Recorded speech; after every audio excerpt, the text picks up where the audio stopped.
So show me again. Oh no, I don't have one. Come on, go put the hat on. Why?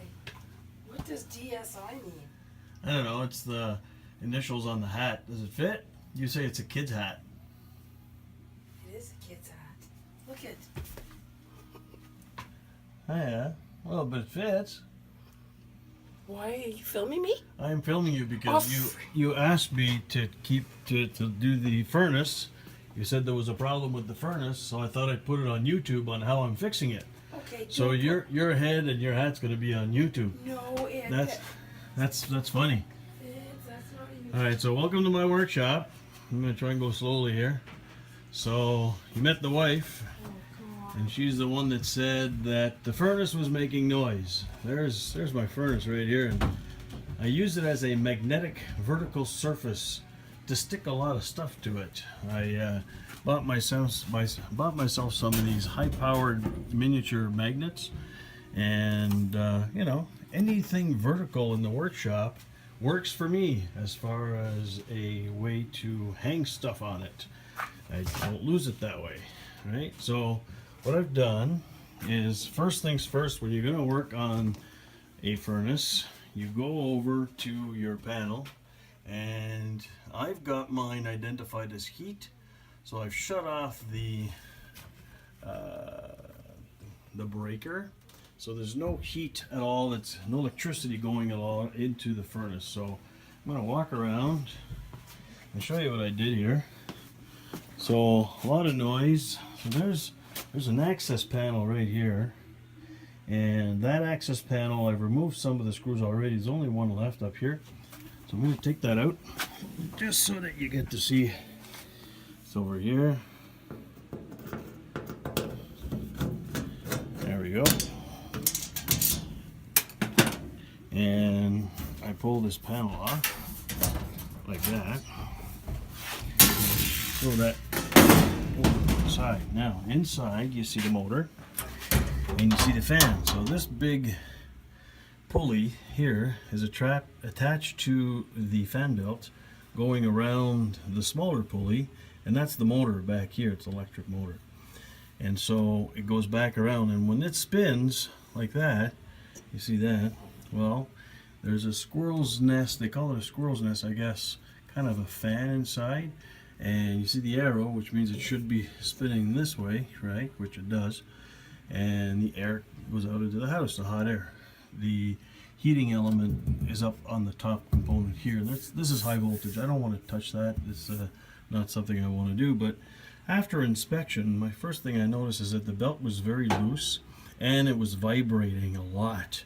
And it was giving us some kind of a rumble, a heavy rumble sound into the house. So down here, that's the motor that you see in here, and down in here you see this component, and that is a I'm going to call it like a kickstand or some kind of a tightener device to tighten the belt. So I'm going to loosen that a little bit, and after doing I started by tightening it, and it didn't make much of a difference. It was still vibrating a lot.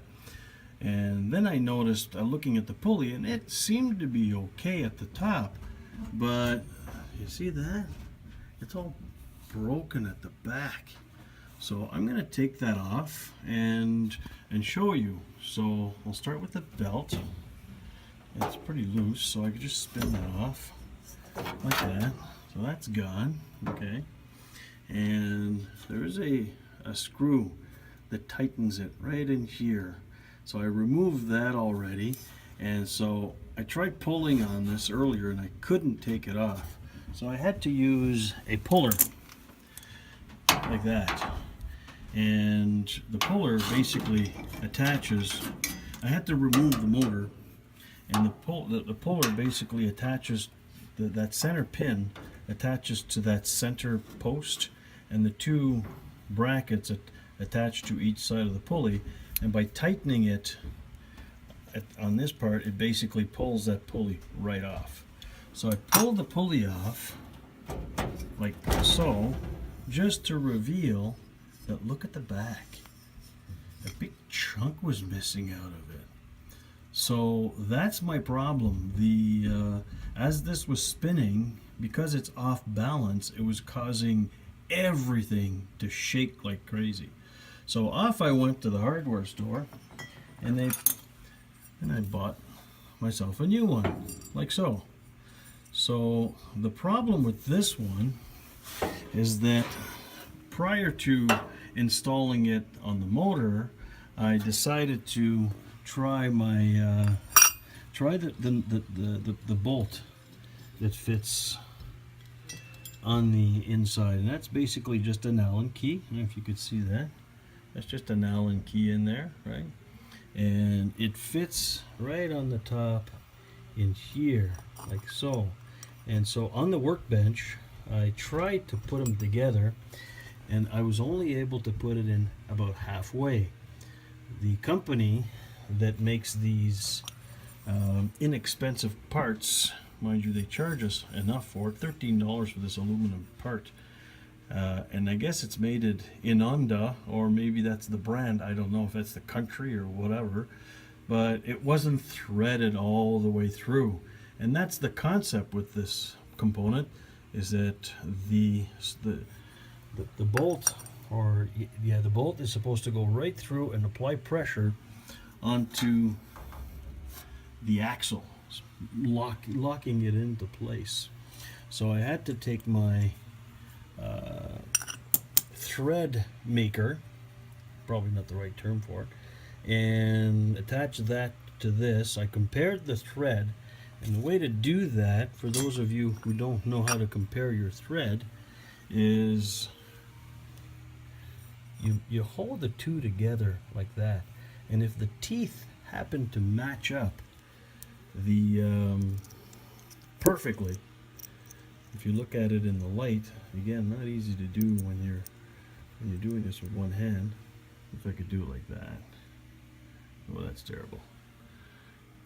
But if you marry them up and the teeth match up perfectly, maybe I could see it a little bit here. If the teeth match up perfectly, that means that you've got the right thread on this part that makes the thread. And I know some of you are going to leave comments and you're going to say it's called a such and such, but anyway, so that's what I had to do. I put that in the hole like this, and I threaded it, and then I used this piece, this component like that, and I was able to turn and make the thread all the way through. So having done that, now I'm able to slide that in, and on the motor, on the axle, you might notice that there's a flat spot right in here. Let me turn it maybe a little bit so you get to see it. That little flat spot right here. That's where you line up the screw. The screw needs to line up with that flat part. So I'm going to put this on. See how that slides on just like that? I'm going to put this on. I'll push this on properly and tighten it up, and then I'll show you how I put the V-belt after that. Alright, so that's in. I tightened that all the way down under the shaft, and it actually I snugged that up pretty tight. It's pretty tight. I obviously didn't over force it, because this is only aluminum, but it's on there pretty tight. The next thing to do is to line up the fan belt, which is over here. So just put it up on top like that, and the way I do it is I loosened my support, kickstand, tightener, whatever you want to call it, back here. That's attached to the motor, so that now my motor is a little bit looser. See that? So I'm able to take the fan belt and just roll it on, just like that. There we go. And it's nice and tight. Now the idea is that you're supposed to have about a ½ play when you press on it, and that's obviously way too much here. So I'm just going to tighten that belt a little bit just by tightening the tightener. Just a few little turns like that, and by tightening it, that's pretty tight. See if I can go a little bit more.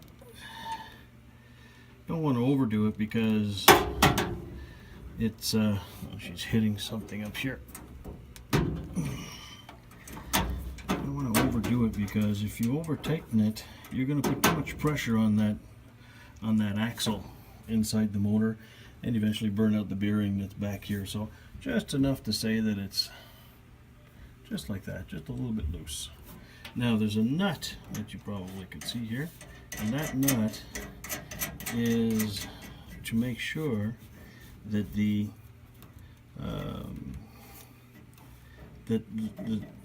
bolt here tightens up against this bracket. So I'm going to tighten that nut all the way up and then squeeze it tight so that it really can't go anywhere. So I'll show you that in a minute. Okay, so a new problem has come up. This is my bracket that fits onto the motor, and basically this is the hole that is tapped for this bolt, and the threads have stripped. So I have two options. Option one, this is the hole that holds it onto the motor. So two options. The first option is to re-drill this hole, re-tap it to another size, and then I'm going to have to change the bolt because obviously that's not going to fit inside here anymore. So then I'll have to go into my handy dandy bolt drawer. Look at that, you guys are jealous. I could just tell. And if you think that's bad, I got a second one of those right here. So I've got more than enough bolts to pick from. So I'm going to need to make sure that I find the proper tap size for the new bolt that I'm going to select, and I'm going to re-drill. Once I've re-drilled, I'll find the bolt, find the tap, put everything together, and I'll show you how that works as I move forward. Okay, so even though that was somewhat mild steel, I just basically drilled right through there with my drill press, went right in just like that. So then I've got myself a new hole. Now I'm going to tap that and show you how I do that. Okay, so I cleaned it off a little bit. Just kind of used my sander. I have that one right over there. Just kind of turned it on and cleaned up all both surfaces on both sides. In my bolt drawer, I found this bolt, which is perfect because it's too big for the hole. So that's what we want. Now it's already got an old nut on here that's seized on, which is perfect because I'm going to use that when I tighten it down onto the furnace. So that's next step is to tap this up so that I could be able to go in and out, and then I'll clean off all this rust off of it too. Okay, so I found the proper tap, and just what I was explaining earlier, just to show you, if I'll show you with this tap over here. So if I put the two of them together, I don't know if you can see that, but they're not really marrying up properly. I can kind of move it up and down so the teeth aren't catching, so it's not the same amount of teeth per inch as this tap.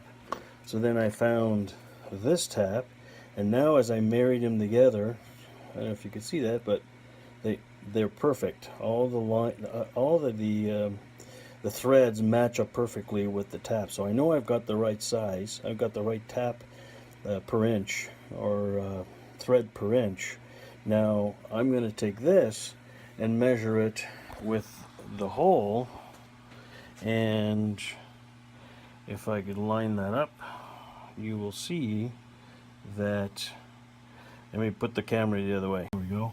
So there's the hole I drilled. If I come in like this, I know that it's perfect because it doesn't go in. So once I tap this, I'll be able to get the right size as far as my bolt is concerned. So let me start that, and then I'll show you how I'm doing that.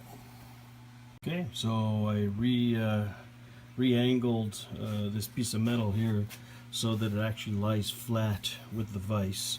And I do that so that this is able to spin freely. It doesn't hit any obstacles. I had it the other way, but I kept hitting this. So now it's as simple as, I'm going to try to do it with one hand, turning this, and as I'm doing that, it's cutting thread inside the bracket. So I'm actually creating thread just like that. And as it's spinning freely now, that means my thread is all the way through. So I remove it, and then I'll be able to try my bolt once I clean up all of the threads. I'll show you that in a minute. Check that out. Isn't that a beautiful thing? So the bolt actually screws in nicely right into that bracket now. It's a little crooked. I just noticed there's a bend in that bolt. So I'll straighten that out. All I got to do is to thread in a couple of other bolts and just use the hammer on the back of my vise here, and I should be able to, so I don't hit the actual thread, I'll be able to hit the bolt, or the nut I should say, and the nut will straighten it out nicely, and then she'll be ready to put back into the motor. So just in case you guys, some of you wanted to know how I do this, it's relatively simple. Basically there's a nut at this end, there's a nut at that end, and as you can see, there's a, see how it's not very straight here, right? So all I'm going to do is I'm going to tap on it right here so that those two and this one are all at the same height. So I'm going to do that and show you how that worked out. So you see the curve in there, right? Look at that. All right. Before I start banging on this thing, just to show you how that center nut, see how it's not, see how there's daylight behind here. See that? And that it actually spins when this one's still there. So that's how I know that there's a bit of a curve to it. So I'll bang on it and get back to you. Well, that turned out okay. Now if I roll it, it's pretty flat. See that? If I just do this to it, you see that it's pretty flat. Good enough for what I'm looking for. So I'll be able to thread that in, and away we go. I'll show you when it's installed. Okay, so now we're all done. It's nice and tight right here. I turn the breaker back on, so I know it's not going to come on because the thermostat is set pretty high. She might turn on in a minute, but that's fine. And look at my job down here. Turned out pretty good. It actually, turned out just as expected. So my motor's nice and tight. I don't want to touch it in case it comes on, but the motor's nice and tight. Everything's smooth, and it comes on. It does no more noise. Everything is good. So if you like this, please subscribe, and if you have any comments, leave them below. Thanks for watching.